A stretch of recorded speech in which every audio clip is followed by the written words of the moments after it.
Dalam perjalanannya, Tanjiro berkata kepada Zenitsu, jika dia tidak mengharapkan situasi menjadi seperti ini. Selain itu, lambang iblis yang para pendekar pedang harapkan juga tidak keluar dalam latihan yang mereka jalani sebelumnya. Tanjiro menduga jika dengan kondisi tersebut, latihan yang mereka jalani telah mengalami kegagalan. Zenitsu yang mendengar hal itu memiliki pendapat berbeda. Menurutnya latihan mereka berjalan dengan baik. Buktinya saja, Tanjiro bahkan berhasil mendarahkan tendangannya ke pilar angin tersebut. Beberapa saat kemudian, Zenitsu mengeluh dengan perjalanan yang mereka tempuh. Karena mereka masih berada di dalam gunung dan belum juga menemukan di mana kediaman pilar batu itu berada. Tidak lama kemudian, mereka menemukan sebuah air terjun besar. Ditambah lagi, di bawah air terjun tersebut ada beberapa pendekar pedang yang sepertinya sedang mandi. Tapi setelah melihat dengan seksama, ternyata itu adalah Inosuke dan para pendengar pedang yang lain yang sedang menjalani sesi latihan terakhir. Sambil jongkok dan menutup tangan,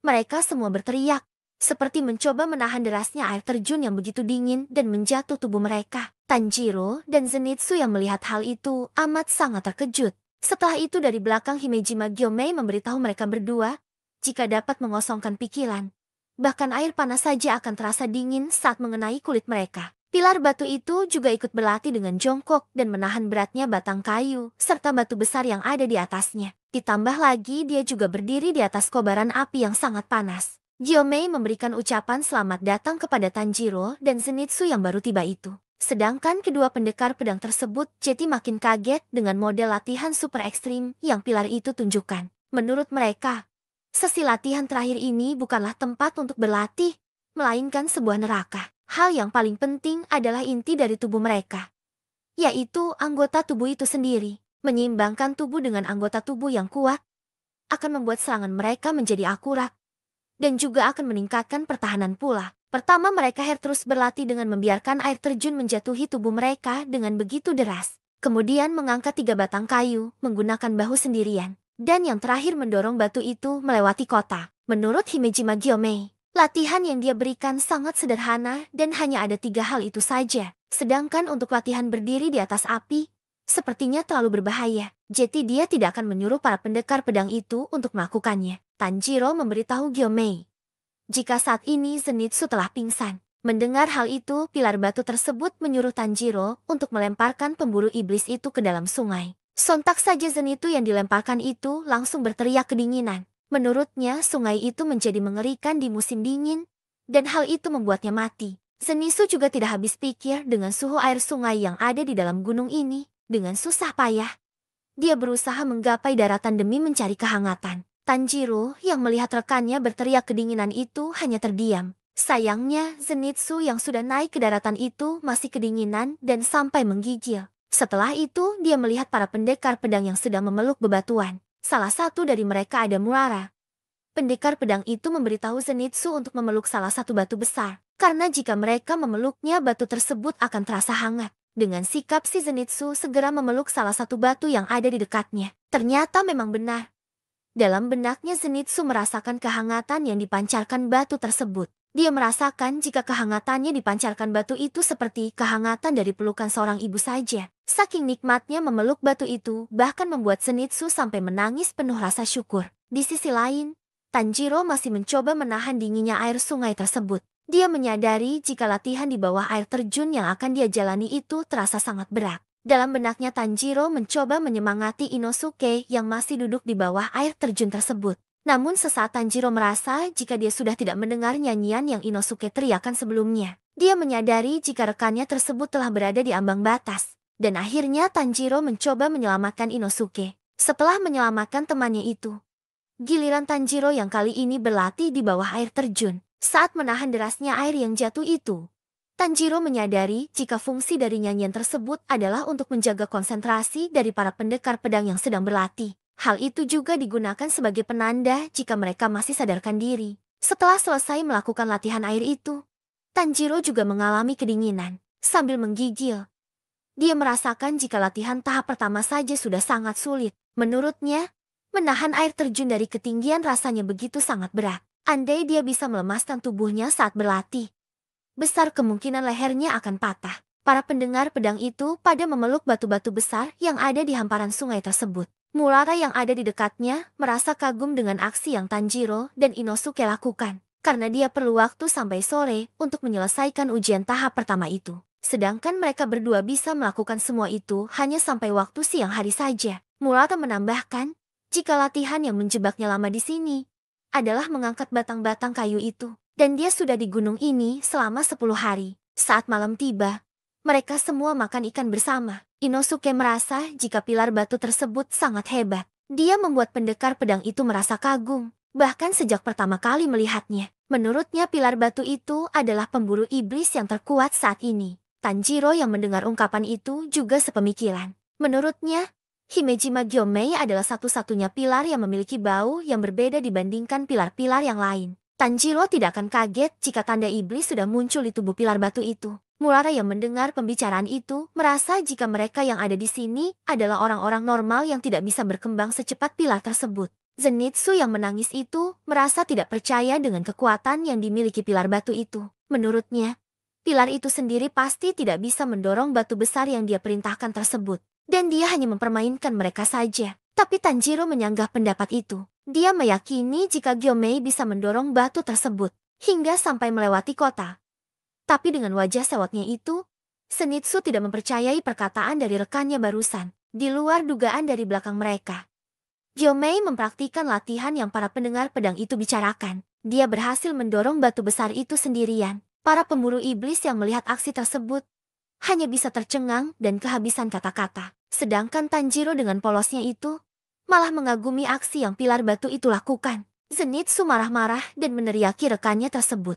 Dia tidak terima dengan wajah bahagia yang Tanjiro tunjukkan. Setelah dia melihat aksi dari di pilar batu tersebut, sambil memukuli dan mencekik Tanjiro, Zenitsu berkomentar, jika orang itu sudah gila dan dia juga memiliki tubuh yang begitu besar. Menurut Zenitsu, di luar sana ada orang-orang yang terlahir dengan tubuh besar, dan ada juga orang yang terlahir dengan tubuh kecil. Namun tiba-tiba Inosuke menyelesaikan makan malamnya dan segera mengenakan topeng untuk kembali berlatih. Zenitsu yang mendengar perkataan tersebut jadi makin terkejut.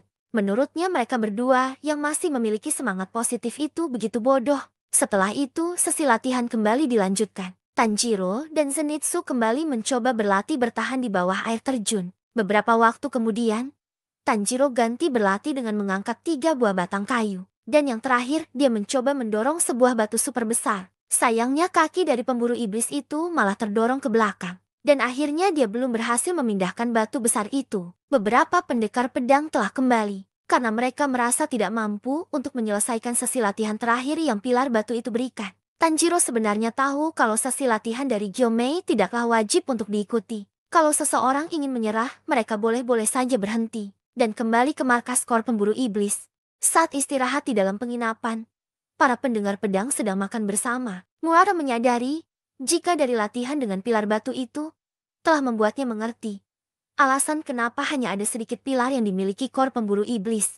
Itu dikarenakan latihan berat yang telah mereka jalani. Bahkan membuat semua orang merasa tidak sanggup. Mereka sependapat dengan apa yang pernah Zenitsu katakan. Merasa rendah karena perbedaan kekuatan mereka dengan para pilar memanglah membuat hati mereka jadi terasa hancur. Ditambah lagi para pilar itu telah melakukan latihan gila tersebut. Seakan itu semua terasa normal. Tanjiro sependapat dengan apa yang para pendengar pedang itu katakan. Sayangnya setelah 6 hari berlalu dan terus berlatih, Tanjiro masih saja belum berhasil menggerakkan batu besar tersebut. Sambil menata nafas, dia berbaring di dekat batu besar itu. Tanjiro bingung harus melakukan apa agar bisa mendapatkan kemajuan dalam sesi latihan terakhir yang dia jalani. Menurutnya para pendekar pedang juga tidak tahu sampai kapan para iblis akan tetap diam. Tanjiro berhasrat dan harus segera bergagas menyelesaikan latihan yang dia jalani. Dia menduga jika mungkin saja kekuatan otot yang Tanjiro miliki masih kurang dan bisa saja ada yang salah dengan pernafasan yang dia pelajari selama ini. Anehnya meski sudah menjalani berbagai sesi latihan pilar, tanda di wajah Tanjiro masih belum muncul juga. Tidak lama kemudian Genya mendatangi pemburu iblis itu. Dia bertanya, apakah tanda di dahi Tanjiro itu telah semakin membesar? Sontak saja Tanjiro yang melihat kedatangan Genya langsung kaget. Genya bertanya apakah kondisi dari Tanjiro baik-baik saja. Dia merasa khawatir karena Tanjiro telah berhenti mengiriminya surat. Tepatnya setelah insiden dengan kakaknya terjadi. Genya bercerita jika dia telah menahan diri dan juga telah dimarahi oleh Himejima Gyomei. Setelah itu dia dilarang mendekati pilar angin tersebut. Genya meminta maaf kepada Tanjiro karena sudah melibatkannya ke dalam urusannya pribadi. Dia juga berterima kasih kepada pemburu iblis itu karena telah melindunginya dari serangan yang kakaknya lancarkan. Tanjiro mencoba untuk merendah, tapi Genya menyanggahnya. Menurutnya tanda di dahi Tanjiro seperti lebih gelap dari biasanya. Mendengar hal itu, sontak saja Tanjiro jadi kaget dan seperti terheran-heran. Karena hingga saat ini tidak ada yang memberitahunya jika tanda di kepalanya telah berubah. Genya berpendapat, mungkin itu dikarenakan mereka semua sering bertemu dengan Tanjiro setiap hari. Makanya Jetty tidak ada yang menyadari akan hal itu. Tanjiro merasa senang jika tanda di dahinya Jetty semakin gelap. Itu bisa diartikan latihan yang dia jalani selama ini telah membuahkan hasil. Genya bertanya lagi, apakah rekannya itu sudah berhasil memindahkan batu besar tersebut? Tanjiro bercerita jika dia belum bisa menggerakkan batu itu sama sekali. Dia ganti bertanya, apakah Genya sudah bisa menggerakkan batu tersebut? Genya menjawab kalau dia bisa melakukan hal itu. Sontak saja Tanjiro jadi terkejut. Genya memberitahu jika mereka perlu melakukan tindakan repetitif dalam berlatih mendorong batu tersebut. Tanjiro yang mendengar penjelasan itu jadi bingung dengan apa yang Genya maksudkan. Pendengar pedang itu bercerita jika Himejima Gyomei memang tidak pintar dalam mengajar. Jadi mereka harus mengamati pilar itu baik-baik jika ingin belajar banyak hal dengannya. Genya menjelaskan, jika Gyomei melakukan gerakan-gerakan yang sudah ada sebelumnya, berulang kali dia juga memaksimalkan konsentrasi yang ada. Genya memberikan tips, jika cara yang dia lakukan agar tetap berkonsentrasi adalah dengan berdoa. Dan akhirnya di malam itu, mereka berdua berbincang-bincang banyak hal. Dari kejauhan, ada Gyomei yang melihat perbincangan yang kedua pendekar pedang itu lakukan. Apa yang sebenarnya pilar itu lakukan? Sampai-sampai dia harus menguping seperti itu. Berpindah ke seorang pemburu iblis yang malam itu sedang berpatroli sendirian. Dari belakang, ada dua mata iblis yang mengikutinya. Ternyata mata iblis itu adalah jurus darah iblis dari Nakima, sang wanita biwa, yang sekarang ini telah diangkat menjadi iblis bulan atas peringkat keempat, menggantikan Han Tengu. Di dalam benteng tak terbatas, dia menggunakan jurus darahnya untuk mencari Nezuko dan Ubuyashiki bersembunyi, serta ditemani oleh Muzan. Dengan menyebarkan banyak mata-mata iblis ke berbagai wilayah, Nakima perlahan menemukan pasukan pemburu iblis satu persatu. Nakima melaporkan jika dia telah mengetahui 60% keberadaan dari para pemburu iblis. Tapi sayangnya dia masih belum bisa menemukan di mana iblis penakluk matahari itu bersembunyi. Sambil membawa peta, Muzan yang duduk di depannya merasa kagum dengan kekuatan yang iblis itu miliki, karena Nakima telah melebihi harapan yang Muzan inginkan. Setelah itu, Muzan memerintahkan iblis tersebut untuk mencari keberadaan pemburu iblis lainnya di titik lokasi yang dia tunjuk. Sambil tersenyum percaya diri, Muzan merasa jika tidak lama lagi dia akan segera menemukan Nezuko dan Ubuyashiki bersembunyi. Sementara itu, Tanjiro dan Genya sedang berdiskusi tentang ajaran yang Gyomei berikan. Genya menjelaskan jika tindakan repetitif adalah sebuah teknik untuk membuka 5 panca indera. Genya memang tidak bisa menggunakan pernafasan, tapi dia bisa mendapatkan fokus penuh dengan menggunakan cara lain, yaitu dengan tindakan repetitif. Ketika Gyomei dan Genya menggunakannya, mereka mengingat kemarahan dan kenangan pahit yang telah mereka lalui. Hal tersebut membuat detak jantung dan temperatur tubuh mereka menjadi meningkat. Sementara mereka berbicara banyak hal, mereka jadi menyadari bahwa kondisi tersebut sangat mirip ketika tanda milik Tanjiro telah muncul. Anehnya Himjima-san dan Nya tidak mempunyai tanda tersebut, sehingga membuat Tanjiro malah jadi bingung sendiri. Setelah itu, Tanjiro kembali berlatih mendorong batu besar itu. Dia mengingat pesan dari Nya sebelumnya. Jika dengan melakukan tindakan repetitif dia bisa meningkatkan konsentrasi di saat-saat tertentu, akan lebih baik lagi jika dia berlatih mempertahankan tanda iblis itu agar tetap muncul. Tindakan repetitif dari Tanjiro adalah dengan dia mengingat wajah orang-orang yang dia sayangi, lalu mengingat perkataan terakhir yang Rengoku berikan. Dengan begitu, kefokusannya telah meningkat. Tanjiro berteriak dan mencoba mendorong batu besar itu sekuat tenaga. Awalnya dia tidak bisa melakukannya, tapi akhirnya Tanjiro mampu menggunakan semua kekuatannya berkat tindakan repetitif tersebut. Dan setelah beberapa kali mencoba, setelah melakukannya berulang-ulang kali, tubuhnya mulai mengingat bagaimana cara mengeluarkan kekuatan itu melalui tindakan tersebut. Perlahan tanda di dahi Tanjiro jadi semakin jelas, dan secara mengejutkan dia berhasil mendorong batu besar itu. Zenitsu dan Inosuke yang melihat aksi dari temannya tersebut pun terkejut. Bahkan Zenitsu sampai menyebut Tanjiro sebagai seekor monster. Di sisi lain, Tanjiro masih terus mendorong batu besar itu. Dalam benaknya, dia merasa jika aksi yang dia lakukan ini masih kurang. Karena jika dia lengah sedikit saja, maka Tanjiro akan langsung kehilangan kekuatan. Dan batu yang dia dorong itu akan berhenti. Sambil terus mendorong batu tersebut, Tanjiro mengerahkan semua kekuatannya, baik dari tangan hingga kaki. Lalu dia berteriak sangat keras dan mendorong batu besar itu tanpa henti. Inosuke tidak mau kalah, dia mencoba mendorong batu besar yang lain. Perlahan dia juga mampu menggerakkan batu tersebut. Walaupun dorongannya masih belum secepat Tanjiro, Zenitsu yang melihat kedua rekannya itu mampu mendorong kedua batu besar tersebut amat sangat terkejut. Dalam benaknya dia merasa, jika hanya dia sendiri saja yang telah ketinggalan. Akan tetapi tiba-tiba burung pipitnya datang dan mengantarkan sepucuk surat untuknya. Zenitsu yang melihat burungnya itu datang terkejut. Karena selama ini dia sendiri juga jarang mendapatkan kiriman surat dari seseorang. Beberapa saat kemudian akhirnya Tanjiro telah berhasil mendorong batu besar tersebut hingga melewati kota. Tanjiro merasa sangat kelelahan. Sambil terengah-engah, dia tidak henti-hentinya mencoba untuk menghirup nafas. Keringatnya bercucuran sangat banyak. Dan perlahan dia pun mencoba terlentang untuk beristirahat. Tanjiro menyadari jika dia telah mengalami dehidrasi. Dan keringatnya bercucuran keluar seperti air terjun. Itu semua dikarenakan dia tidak minum sama sekali. Dalam benaknya, Tanjiro mencoba memanggil Inosuke, Zenitsu atau Murata. Tanjiro merasa jika setelah ini, dia seperti akan mati saja. Tapi secara tak terduga, Gyomei menyiram wajah Tanjiro menggunakan botol air yang dia bawa. Tanjiro terkejut sekaligus merasa bersyukur. Karena dengan perlakuan itu, akhirnya dehidrasinya bisa berkurang. Sambil terus menyiram Tanjiro itu, Gyomei terus berdoa. Hal tersebut membuat Tanjiro jadi bingung sendiri. Apakah dia sudah mati atau bagaimana? Beberapa saat kemudian kondisi dari Tanjiro akhirnya membaik. Dia pun langsung bangkit dan berterima kasih kepada pilar batu itu. Konyolnya Gyomei masih menyiraminya dengan air. Tanjiro pun yang diperlakukan seperti itu hanya bisa menerima. Gyomei berkata jika sesi latihan pilar batu sudah dia selesaikan. Dan yang lebih penting lagi, Tanjiro sudah melakukan hal yang benar di desa penempa pedang sebelumnya. Dengan sikap yang pendekar pedang itu lakukan membuat Gyomei mengakuinya. Tanjiro yang masih disiram itu akhirnya meminta pilar tersebut untuk berhenti. Gyomei menambahkan, jika menurutnya Tanjiro telah memprioritaskan para manusia di desa penempa pedang dibandingkan menyelamatkan adiknya sendiri. Mendengar ungkapan tersebut, Tanjiro mencoba menyanggahnya. Gyomei meminta Tanjiro untuk tidak merasa malu akan hal itu.